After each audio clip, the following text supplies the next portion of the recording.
The massive doors of the Galactic Council chamber slid open with a soft hiss. Commander Jake Morrison walked inside with Dr. Lisa Carter right behind him. Their footsteps echoed in the huge room as hundreds of alien eyes turned to watch them. AJ kept his face calm, but his heart was beating fast. This was the most important in human history.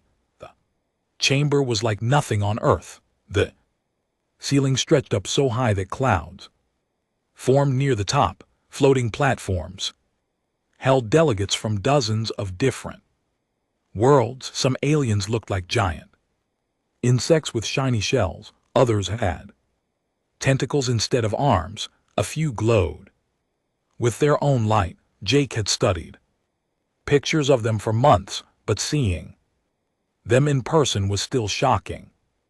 Ambassador Velter stood on the highest platform.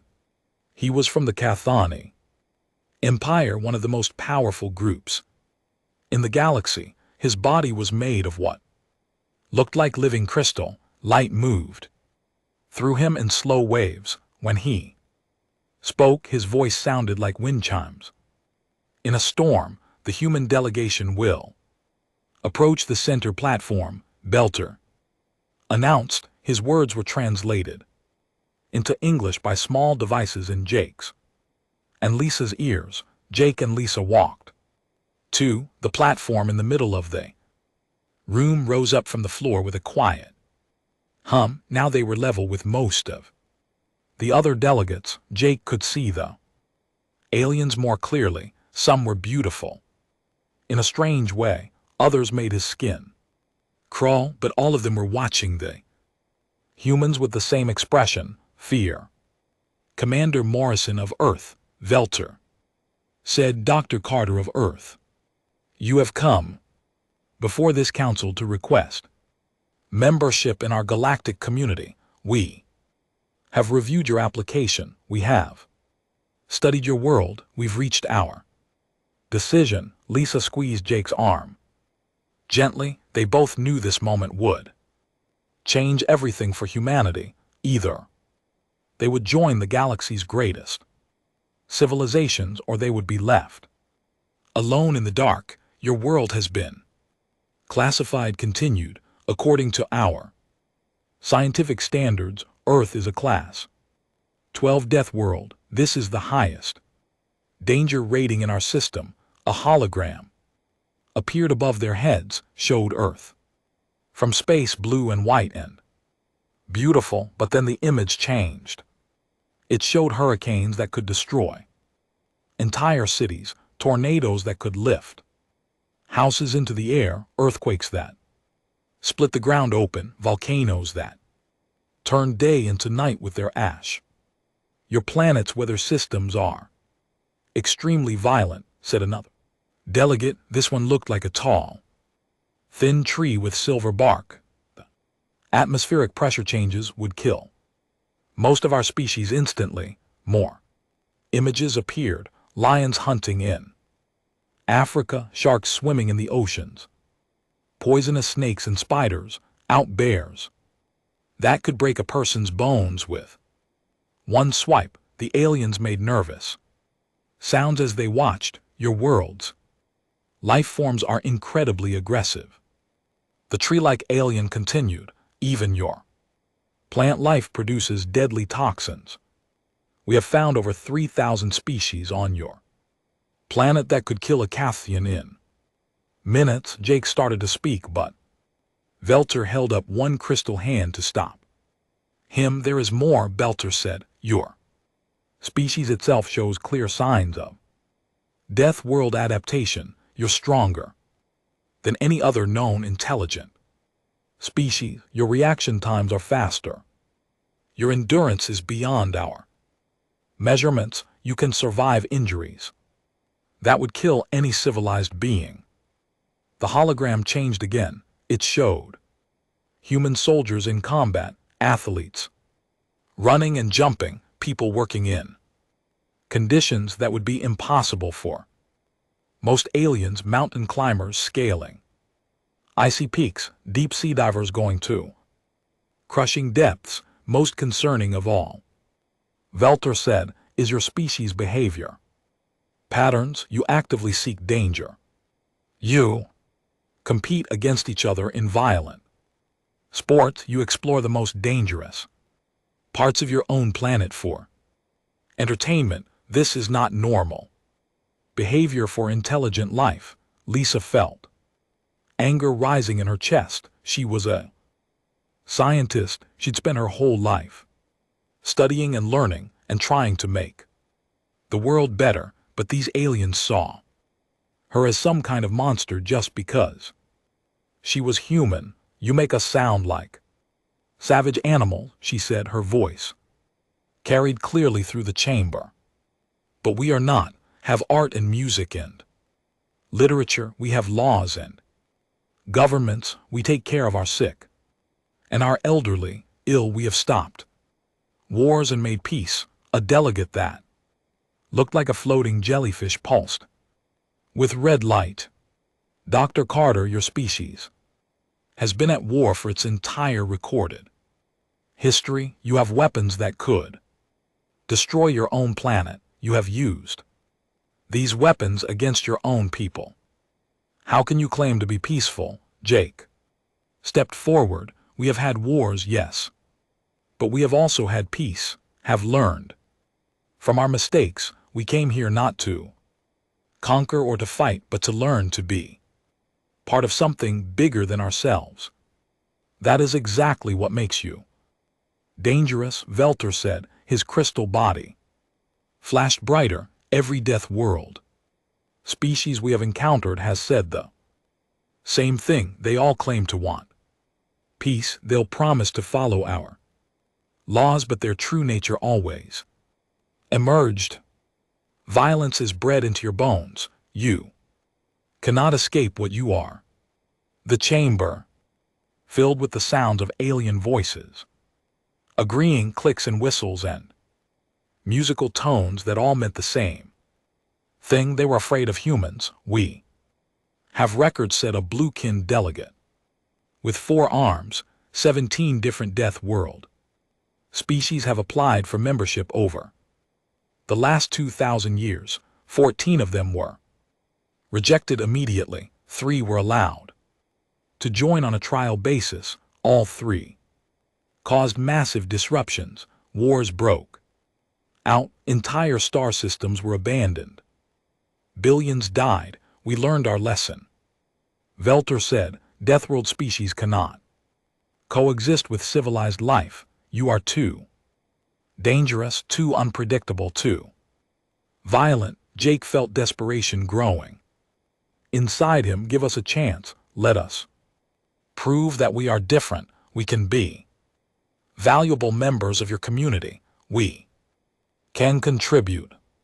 We can help with what? Asked the tree-like delegate. We have no wars to fight. We have no dangerous worlds to explore. We have no need for the skills that your violent evolution has given you. What could you possibly offer us that we do not already have? Lisa tried one more time. We could offer new perspectives, new ways of thinking. We could help you solve problems that you have never faced before. The problems we face, Velter said coldly, are usually caused by species like yours. To vote was swift and unanimous. Every delegate raised their hand or tentacle or glowing appendage in agreement. Earth was rejected. Humanity was banned from galactic space. Any human ship that ventured beyond their own solar system would be destroyed without warning. This decision is final, Velter announced. You will return to your world immediately. You will not leave your star system. You will not attempt to contact any galactic species. If you violate these terms, we will consider it an act of war. And Lisa stood alone on their platform as it lowered back to the floor. Around them, the alien delegates were already talking about other business. The humans had been dismissed like children who had asked for something they could never have. As they walked toward the exit, Jake heard one delegate say to another, "At least they are contained. As long as they stay in their own system, they cannot hurt anyone." The massive doors closed behind them with a final echoing boom. Jake and Lisa stood in the corridor outside, feeling the weight of failure pressing down on them. They had come so far and hoped for so much, but in the end, humanity was alone in the universe. What do we tell them back home? Lisa asked quietly. Jake straightened his shoulders and looked at her with determination in his eyes. We tell them the truth, and then we figure out what to do next. Neither of them knew that in 6 months a small group of humans would decide that the galaxy's rejection was not the end of the story. It was just the beginning. The old mining tunnels on Luna were dark and cold. Captain Roy Baker walked through the narrow passages with a small flashlight in his hand. Behind him, 3 other people followed quietly. They had been planning this meeting for weeks, but they still had to be careful. Earth's government had ordered everyone to accept the Council's decision.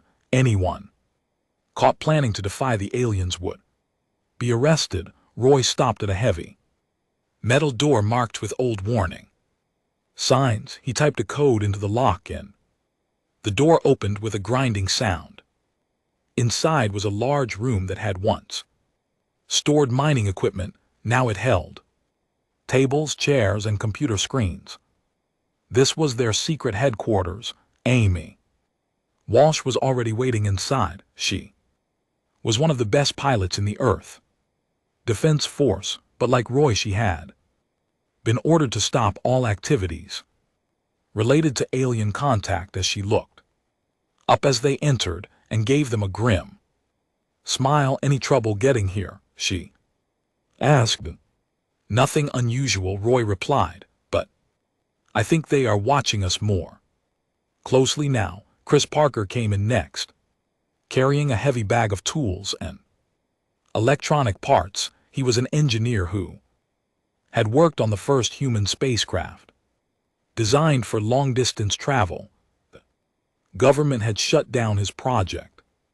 After the Council's rejection, Chris had saved as many parts as he could. The last person to arrive was Dr. Sam Torres. She was a scientist who studied alien life forms. She had spent years preparing for the day when humans would meet other species in space. Now that day might never come, but she had not given up hope. Roy closed the door behind them and activated a small device that would block any listening equipment. They could speak freely now, but they had to be quick. Too much time in one place would attract attention. 6 months, Roy said. 6 months since they told us we could never leave our solar system. 6 months of sitting here like prisoners while the rest of the galaxy goes on without us. The government says we should be patient, Chris said with bitter anger in his voice. They think maybe the aliens will change their minds in a few years, maybe a few decades. Amy laughed, but there was no humor in it. I have seen the records from the Council meeting. Those aliens are not going to change their minds. I think we are too dangerous to exist. If we wait, they might decide we are too dangerous to live. Dr. Torres nodded. I have been monitoring alien communications that we can intercept. Most of the talk is about containing us.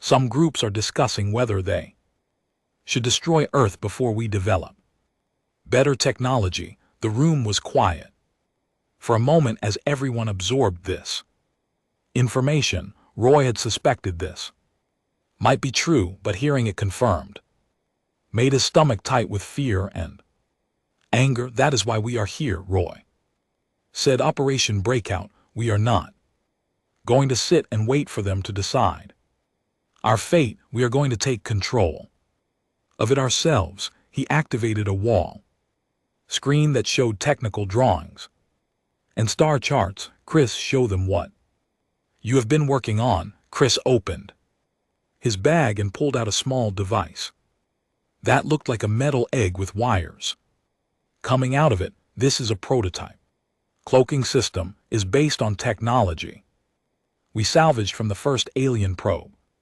that visited our system.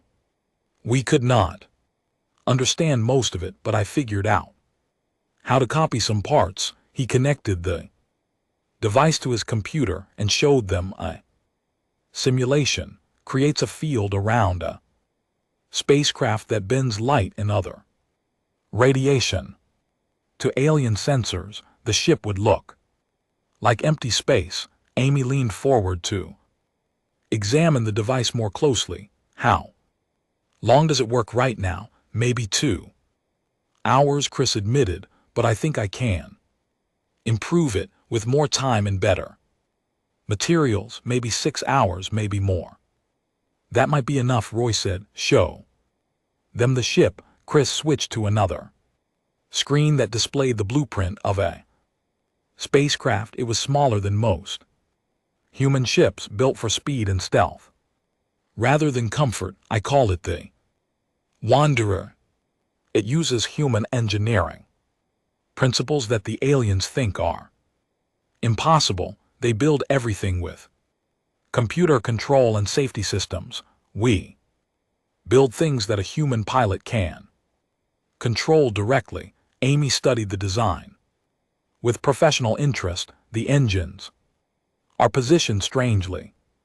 Why? Because human pilots can handle more acceleration and sharper turns than alien pilots. Chris explained their bodies are more fragile. The reaction times are slower. This ship is designed to take advantage of what makes us different. Dr. Torres spoke up. I have been researching alien psychology and politics. The council presents itself as a perfect democracy, but there are cracks. Several smaller species are unhappy with how they are treated. They might be willing to help us if we approach them carefully.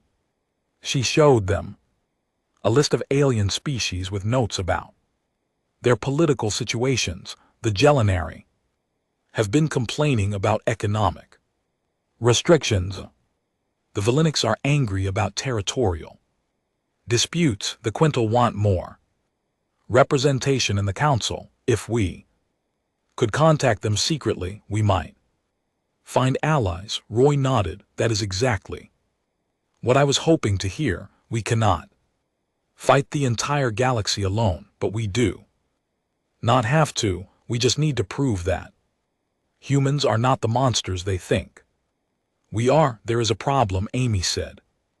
Even if we build this ship and make it work, even if we find allies, we will be breaking galactic law. Earth will be held responsible for our actions. They could attack our planet. The room was quiet again. This was the hardest part of their plan. If they were caught, Earth might pay the price. Chris spoke first. My sister lives in New York. My parents are in California. I do not want anything to happen to them, but if we do nothing, something will happen to them anyway. The aliens are already talking about destroying us. I have children, Dr. Torres said quietly. Twin daughters. They are only 8 years old. I want them to grow up in a universe where humans can explore the stars, where they can meet other species and learn about different worlds. If we give up now, they will spend their whole lives as prisoners. Amy nodded. My grandmother always told me that sometimes you have to take risks to protect the people you love. Sitting here and hoping the aliens will be nice to us is not protection. It is just slow suicide. All eyes turned to Roy as the leader of Their group, the final decision was his. He thought about his own family, his wife and his young son back on Earth. He thought about all the humans who would never see the stars if the aliens had their way. We do this, he said, but we do it smart. We do not hurt anyone. Unless we have to, we do not give them any reason to say we are the violent monsters they think we are. We prove them wrong by our actions. Chris smiled. For the first time in months. How long do we have? The ship will take at least 3 months to build, Roy said. Maybe 4. We will need to gather materials without attracting attention. And GT will need to test the cloaking device. We'll need to plan our route and identify potential allies. What about the government? Amy asked. They have ordered us to stand down. Roy's face became hard. The government is scared. They think if we behave like good prisoners, the aliens will be kind to us, but the aliens do not want us to behave. They want us to disappear, since the government will not protect humanity's future. We will have to do it ourselves. Dr. Torres looked worried. If we are caught, we will be branded as criminals, traitors to our own species. History is written by the winners, Roy said. If we succeed, we will be heroes. If we fail, it will not matter what anyone calls us, because humanity will not have a future anyway. And GT, they spent the next 2 hours planning details and assigning tasks. When they finally left the abandoned mining facility, they went separately and by different routes. They would not meet again for 2 weeks, but they all had work to do. As Roy walked back to his transport, he looked up at the Earth. Through Luna's dome, his home world looked peaceful and beautiful from here. But he knew that appearances could be deceiving. Humanity was in more danger now than ever before in its history. The aliens thought they had solved the its problem by keeping them locked in their own solar system, but they had made a mistake. They had underestimated what humans would do when their backs were against the wall. In 3 months, the galaxy would learn that humans did not give up easily. The Deathworlders were coming whether they were welcome or not. The Wanderer drifted silently through space near Kepler 442. Captain Roy Baker sat in the pilot's chair. It's watching the stars through the small window. It had been 3 days since they left Luna in secret. So far their cloaking device was working perfectly. No alien ships had detected them. Amy Walsh sat at the navigation station, monitoring long-grain sensors. Chris Parker was in the engine room making constant adjustments to keep their systems running smoothly. Dr. Sam Torres was at the communications console, listening to radio signals from across the galaxy. Captain Sam said suddenly, I am picking up a distress signal. It is coming from the 4th planet in this system. Roy turned his chair toward. Sorry? What kind of signal? It is in Gelinary language, Sam replied, checking her translation computer. A research ship. They're saying their life support systems are failing. They need immediate assistance. Amy looked up from her station. That is one of the species you said might be friendly to us. Roy thought carefully. This was not part of their plan. They were supposed to avoid contact with any aliens until they reached the neutral zone near the galactic rim. But if they ignored a distress call, what did that say about human values? How far away are they? Roy asked. 2 hours at maximum speed, Amy answered. Any other ships in the area? Sam checked her sensors again. Nothing on my screens. We seem to be the only ones who received their signal. Chris came up from the engine room, wiping grease from his hands. Did I hear something about a distress call? And GT, Roy explained the situation. Chris looked worried. If we help them, they will know humans left the solar system. Council will find out we violated their ban. If we do not help them, they might die. Roy said, is that the kind of species we want to be? The four humans looked at each other. They all knew this decision would change everything. They helped the aliens, there would be no turning back. But if they let innocent beings die, what was the point of proving humans were better than they? Council believed we helped them. Roy decided. Amy set course for the fourth planet. Sam, try to contact their ship. Tell them help is coming. The Wanderer changed direction and accelerated toward the planet. As they got closer, they could see the Gelinary research vessel. On their main screen, it was shaped like a long tube with fins on the sides. Smoke was coming from several holes in its hole. Sam established contact with the alien ship. The voice that answered sounded desperate and afraid. This is research vessel Quintal speaking. Who is responding to our distress call? Sam looked at Roy. He nodded and took the communication device. This is Captain Baker of the human ship Wanderer. We received your distress signal and are coming to assist you. There was a long silence. Then the alien voice came back, higher and more frightened. Did you say human, as in the Death World species that was banned from galactic space? Yes, Roy said calmly. We are humans, but we are not here to hurt you. We want to help.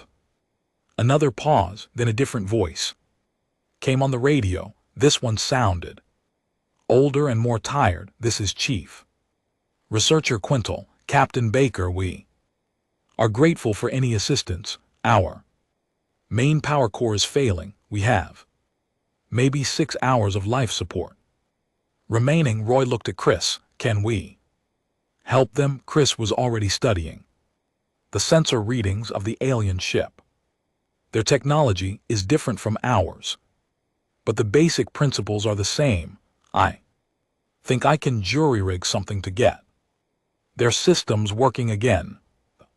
Wanderer docked with the alien research vessel. Roy, Chris, and Sam put on their spac suits and crossed through the airlock.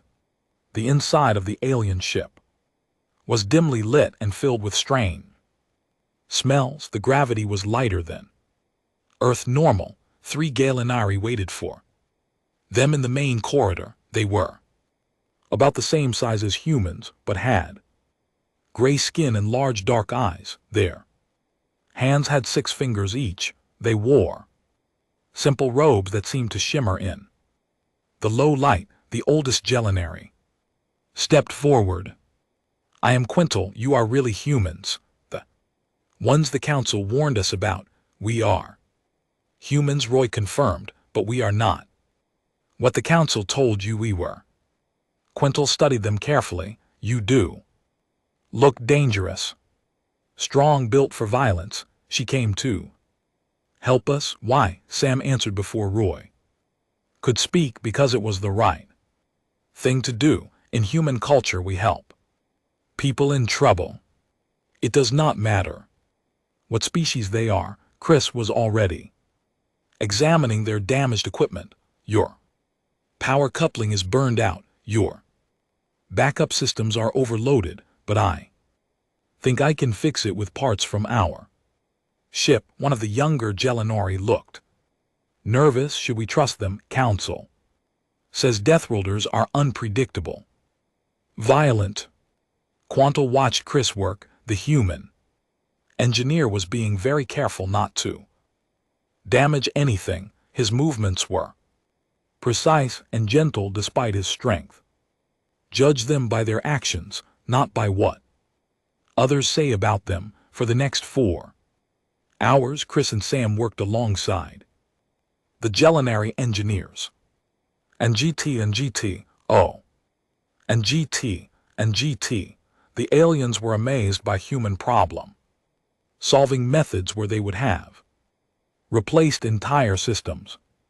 The humans found ways to repair and modify existing equipment.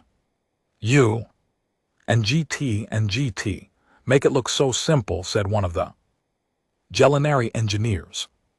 We would have needed a full repair facility to fix this damage. Chris smiled. Humans learn to make do with what we have. Our planet does not give us everything we need easily.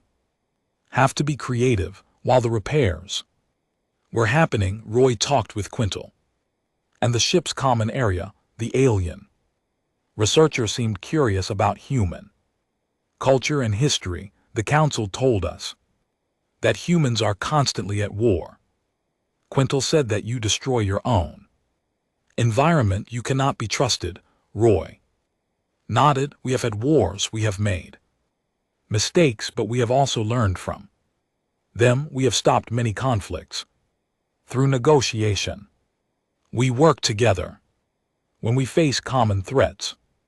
What are you doing out here? Quintil asked. The council banned your species from galactic space. Roy decided to be honest. We think the council is wrong about us. Want to prove that humans can be valuable members of the galactic community, but they will not give us a chance. Quintel was quiet for a moment. Then he said something that surprised Roy. The council is not always right about everything. Before Roy could ask what he meant, Sam called from the engine room. Captain, we have a problem. I am detecting ships approaching this system, multiple vessels. Roy and Quintel hurried to the control room. On the main screen they could see 5 large warships entering the system. They had the distinctive design of council military vessels. This is war. Commander Zoss of the Cathni fleet came a voice over the radio. We have detected an unauthorized human vessel in this system. The human ship will surrender immediately or be destroyed. Amy's voice came through Roy's communicator from the Wanderer. Captain, they found us. The cloaking device must have failed when we docked with the alien ship. Roy looked at the approaching warships on the screen. They were much larger than the Wanderer and heavily armed. In a straight fight, the humans would not stand a chance. Quinter said quietly. Need to leave now. Thank you for letting us help you. But the Gelinary researcher grabbed Roy's arm. Wait. These council ships, they are not here by accident. They were tracking us. What do you mean? Quintel looked ashamed. We're not just doing research. The council hired us to study ways to extract resources from death worlds without sending their own people. They want to strip mine planets like yours, but they are too afraid to do it themselves. Roy felt anger building inside him. They want to destroy our worlds, but they call us the dangerous ones. The council does many things they do not want other species to know about. Quintel said, I have been having doubts about our work for months. The council ships were getting closer. Roy had to make a decision quickly. Chris, Sam, get back to our ship now. As they ran toward the airlock, Quintel called after them, Captain Baker, if you survive this, find me at coordinates I am sending to your computer. There are things you need to know about the council that might help your people. Roy and his team made it back to the Wanderer just as the council ships came into weapons range. Amy had already started the engines and was preparing to Run, this is your final warning came. Zephotos' voice. Surrender now or face the consequences. Roy strapped himself into his chair. Amy, get us out of here, best possible. Speed. Wanderer shot away from the planet just as the Council ships opened fire. Energy beams lit up the space around them, but Amy's piloting skills kept them just ahead of the blasts. They are faster than us, Amy reported. And GT, I can outmaneuver them for a while, but they will catch us eventually. Music. Roy watched the tactical display. The Council ships were spreading out to surround them soon. And GT, there would be nowhere to run. But then something unexpected happened. The damaged Gelinary research ship moved between them and the largest Council warship. It was a brave but hopeless gesture. The research vessel had no weapons and was barely functional. Quintal, get out of there, Royce said. Into his communicator. We owe you a debt, came the reply. You saved our lives, now we save yours. Distraction gave Amy the opening she needed. She pushed the Wanderer through a gap in the Council formation and toward the edge of the star system. Behind them, the Council ships hesitated, unwilling to fire on the Gelinary vessel. As they reached the system's boundary, Roy realized something important had happened. The asteroid field looked empty from the outside, but Roy knew better. Coordinates Quintal had given them lead deep into a maze of floating rocks and metal debris. Amy piloted the Wanderer carefully through the obstacles while Sam monitored their communications equipment. I am picking up encrypted signals, Sam reported. Multiple sources. This place is definitely inhabited. Chris looked up from his repair work. The battle with the Council ships had damaged several of their systems. Are they going to shoot at us? Unknown, Roy said, but we do not have many other options. Our fuel is running low and the Council is still hunting us. A new voice suddenly came through their radio speakers. It sounded rough and mechanical, like it was being filtered through old equipment. Unknown vessel. You are entering restricted space. State your identity and purpose. Roy took the communicator. This is Captain Baker of the human ship Wanderer. We are seeking safe harbor. Researcher Quintal sent us these coordinates. And GT, there was a long pause, then the voice came back sounding surprised. Did you say human as in the death world species? Yes, Roy answered, we are humans. Another pause. Then a different voice came on the radio. This one sounded older and more authoritative. Human vessel, follow the beacon signal we are transmitting. Any deviation from the flight path will result in your destruction. A bright signal appeared on their navigation screen, leading them deeper into the asteroid field. Amy followed it carefully while the rest of the crew watched for hidden weapons or ships. After 20 minutes of flying through the maze, they emerged into a large hall space carved out of a massive asteroid. What they saw there amazed them. The inside of the asteroid had been turned into a huge space station, docking bays, living areas, and industrial facilities covered every surface. Ships of dozens of different designs were parked throughout the complex. Some looked familiar from their studies of alien technology. Others were completely unknown. Welcome to Haven Station, came the voice on the radio. Docket Bay 7, you will be met by station security. The Wanderer settled into the assigned docking bay with a soft thump. Through the window, Roy could see aliens of many different species walking around the station, more uniforms that looked military, others dressed like merchants or workers. All of them seemed to be watching the human ship with great interest. Everyone stays alert, Roy told his crew.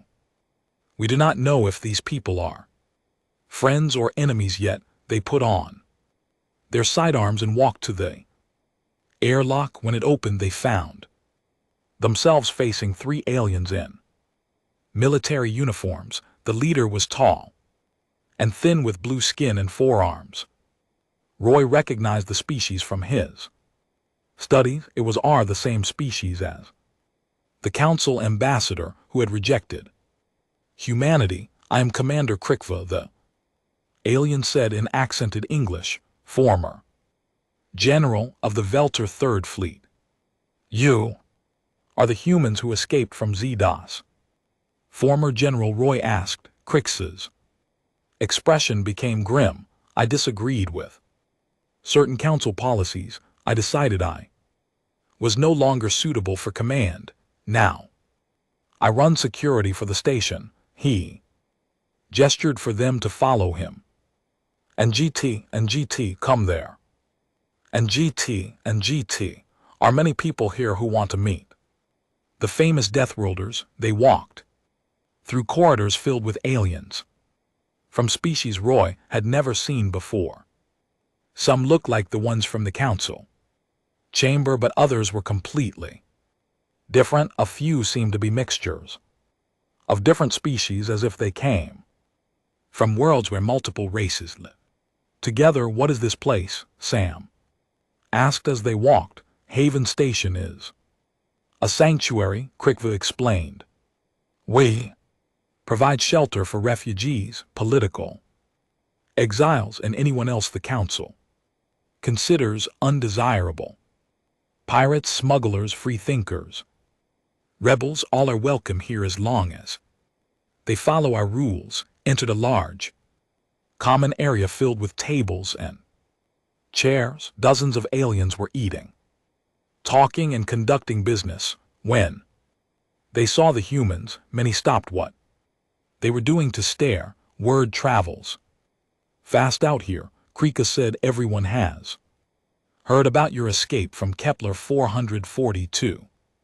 Some think you are heroes, others think you are fools. But all agree you have courage. He led them to a private room where more aliens were waiting. Roy recognized one of them immediately. It was Quintal, the gelinary researcher they had rescued. Captain Baker, Quintal said, standing up.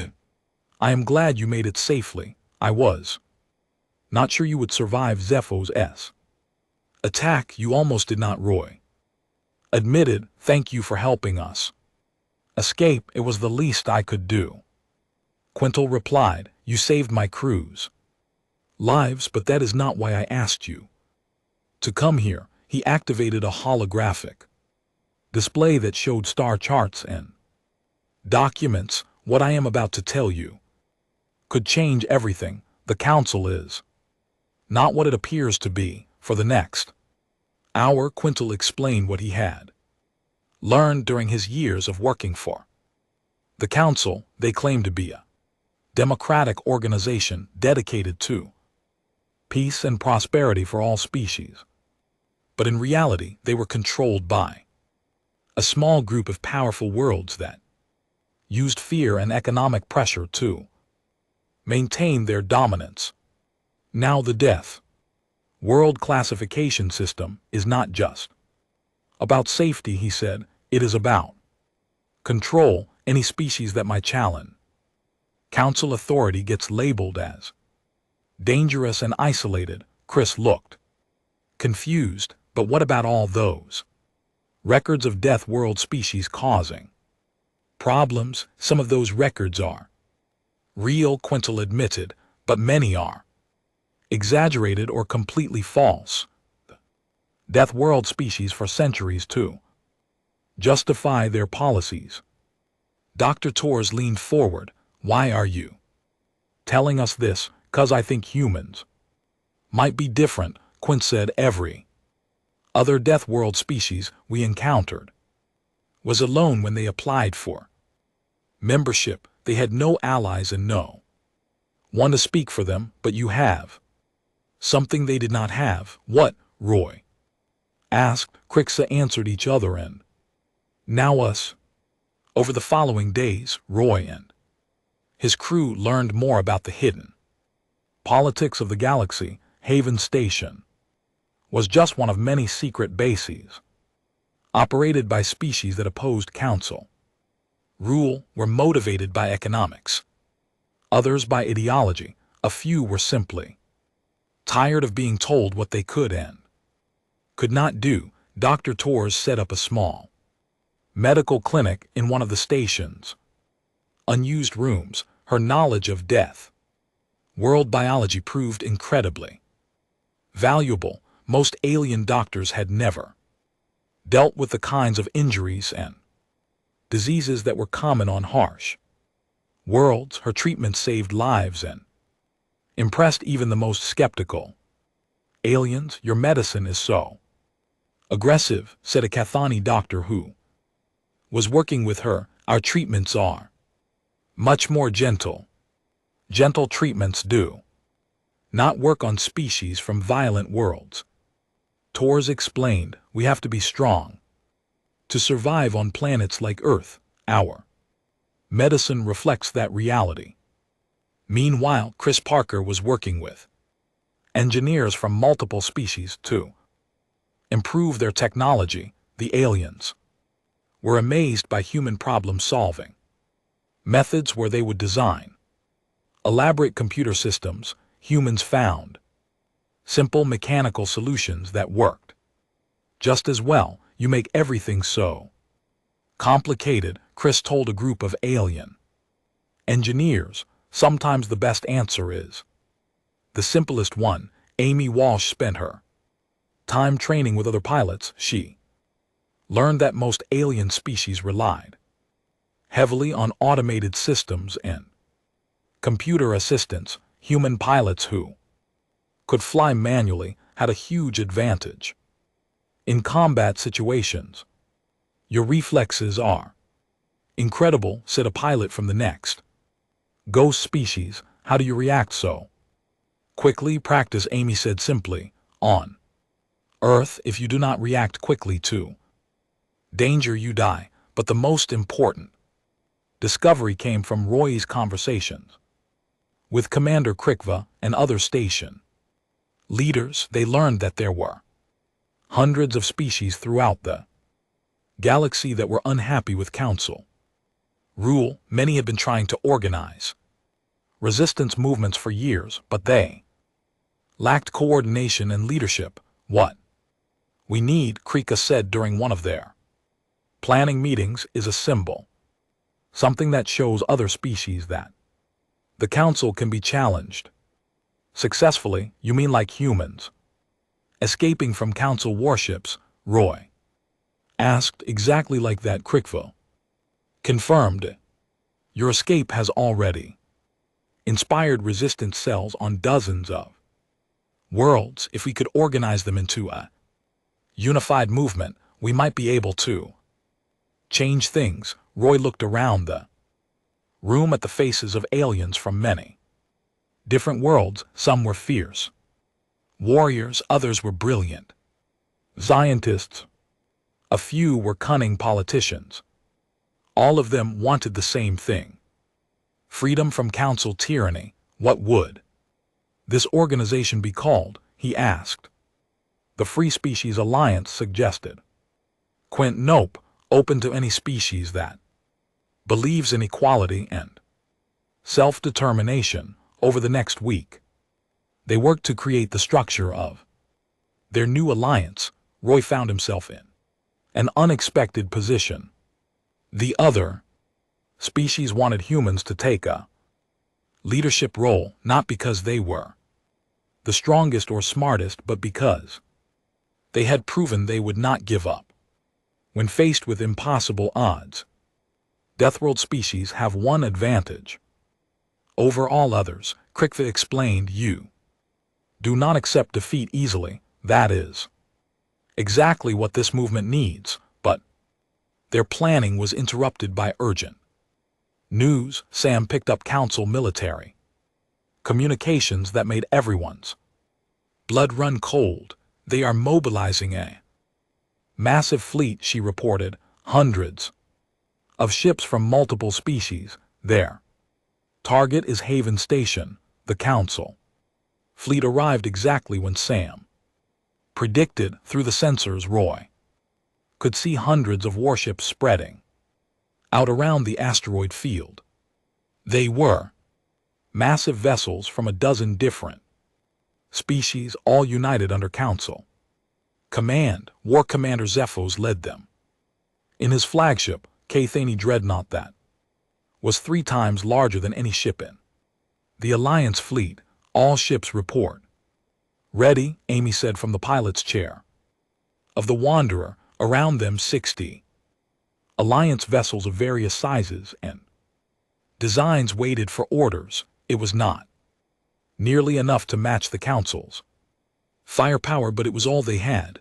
Roy stood on the bridge of Haven Station, watching the tactical display with Commander Crix and the other Alliance leaders. Their plan was desperate, but it was their only chance. Remember, Roy said into his communicator, to all Alliance ships, we are not trying to destroy their fleet. We just need to survive long enough for our message to reach the galaxy. Dr. Torres was in the station's communication center preparing to broadcast everything they had learned about Council corruption. Quintal had provided them with classified documents and recordings that would expose the truth to every species in the galaxy.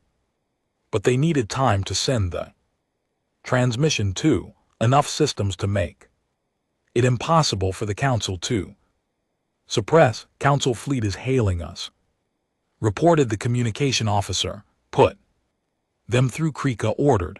Zepto's crystal face appeared on the main screen. His expression was cold and angry. Commander Krikva, you are harboring criminals and enemies of galactic peace. Surrender the human vessel and all personnel involved. Terrorist activities. You have 10 minutes to comply. We are not terrorists, Crix replied calmly. We are citizens exercising our right to question authority. You lost that right when you allied yourself with death. World savages, Zepto said with disgust. The humans have corrupted you with their violent nature. This infection must be stopped before it spreads. Roy stepped forward so ZTO could see him. War Commander, we did not come here to fight. We came to prove that humans can be valuable members of the galactic community by violating our laws and disrupting our peace, Zapdos demanded. By turning loyal species against the Council, I've proven exactly what we said about your kind. We have proven that other species will help us when we help them, Roy said. That is not corruption. That is cooperation. Zeta's crystalline body flashed with angry light. Your 10 minutes are up. All ships prepare to fire. Communication cut off. Roy turned to his crew and allies. This is it. Execute.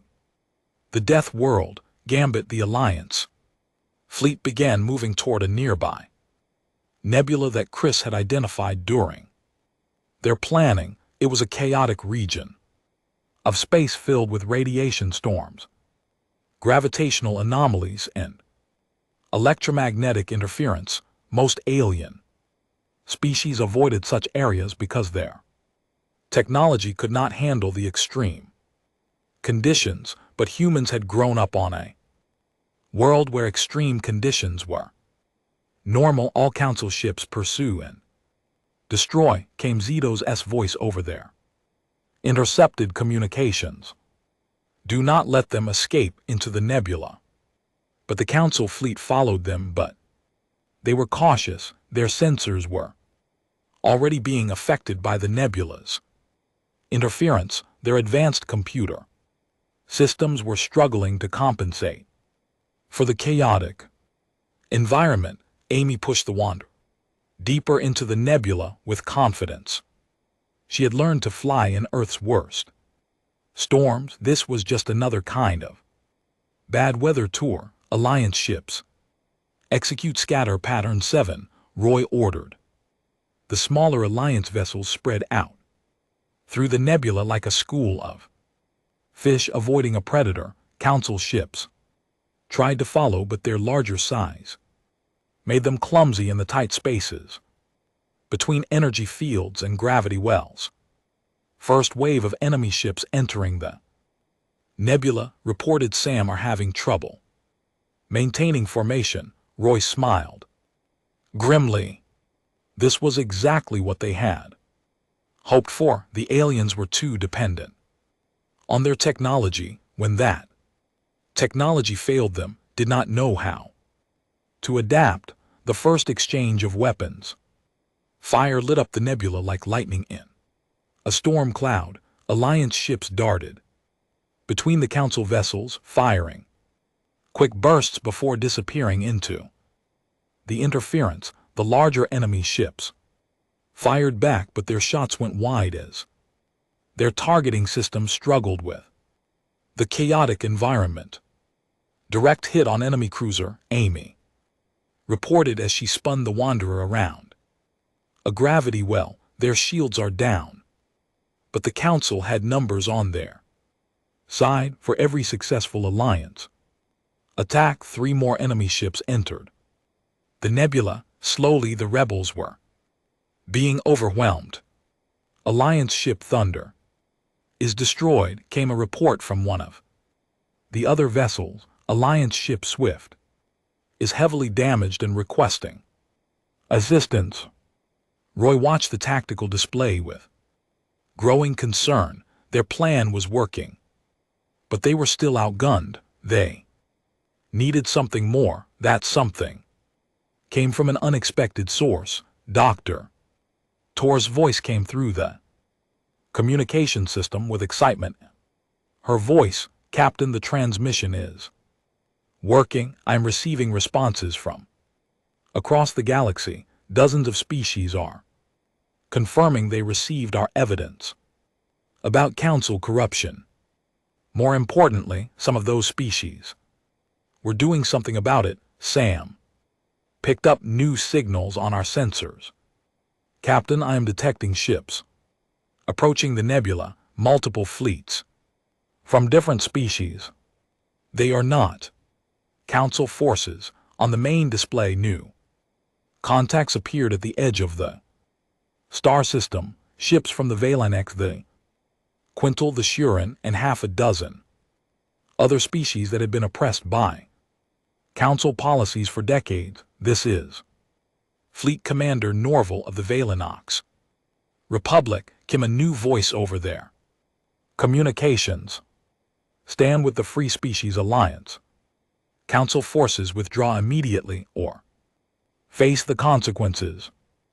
Zeptost's reply was filled with rage and disbelief. You dare defy the lawful authority of the Galactic Council. You will all be branded as criminals and traitors. We have seen the evidence of Council crimes, replied another voice. You are the traitors to galactic peace. The tide of battle suddenly changed. The new fleets engaged the Council forces, while the Alliance ships continued their hit-and-run attacks from within the nebula, caught between two forces and fighting in an environment that negated their technological advantages. The Council fleet began to break apart. Multiple enemy ships are withdrawing from the nebula. Amy reported their formation is collapsing, but Zephos was not finished. His massive flagship pushed deeper into the nebula, its powerful engines fighting against the gravitational interference. he was heading straight for Haven Station. He's going to try to destroy the station, Krakova said. If he cannot defeat us militarily, he will eliminate our base of operations. Roy made a quick decision. Amy, intercept course. We're not going to let him destroy our new home. The Wanderer shot through the nebula toward the enemy flagship. It was a tiny ship compared to the massive dreadnought, but Roy had learned something important during their time in space. Size was not everything. Sometimes being small and fast was better than being big and slow. Chris, divert all power to weapons and engines, Roy ordered. Sam, target their main weapon systems. Amy, get us in close. The little human ship danced around the huge alien vessel like a mosquito attacking a giant. The dreadnoughts' weapons tried to track them, but Amy's piloting skills kept them just out of range. Meanwhile, the Wanderers' concentrated fire slowly wore down the enemy's defenses. Their main guns are offline, Sam reported, but they still have secondary weapons. Alliance ships. This is Wanderer, Roy broadcast. The flagship is wounded. All vessels attack. Now, a dozen Alliance ships emerged from hiding places throughout the nebula and converged on the crippled dreadnought. Faced with overwhelming odds and unable to maneuver effectively in the chaotic environment, Zephos finally accepted defeat. Council fleet, this is war. Commander ZTO came the transmission. All ships withdraw from the system, and GT retreat to Rally Point 7. The remaining Council ships pulled back, leaving the Alliance in control of the battlefield. Cheers went up throughout the rebel fleet as they realized they had won, but Roy knew this was just the beginning. The real victory was what happened next. Over the following months, the evidence of Council corruption spread throughout the galaxy. Species after species withdrew from Council authority and joined the Free Species Alliance. The rigid sphere-based system that had controlled the galaxy for centuries began to crumble. A year after the battle at Haven Station, Roy found himself back in the Galactic Council chamber on Zintara Prime, but this time the situation was completely different. The chamber was filled with Representatives Alliance. The old Council members sat in a much smaller section, their power greatly reduced. Ambassador Velter, the same alien who had rejected humanity a year ago, stood before the new assembly. His crystal body seemed dimmer now, less confident. Galactic Council recognizes the legitimacy of the Free Species Alliance. He announced reluctantly, we hereby rescind the ban on human travel and formally invite Earth to join the galactic community as a full member. Commander Morrison and Dr. Carter, the same human representatives who had been rejected before, sat at the human delegation table, but now they were not alone. Representatives of dozens of allied species sat with them, showing their support for humanity's membership.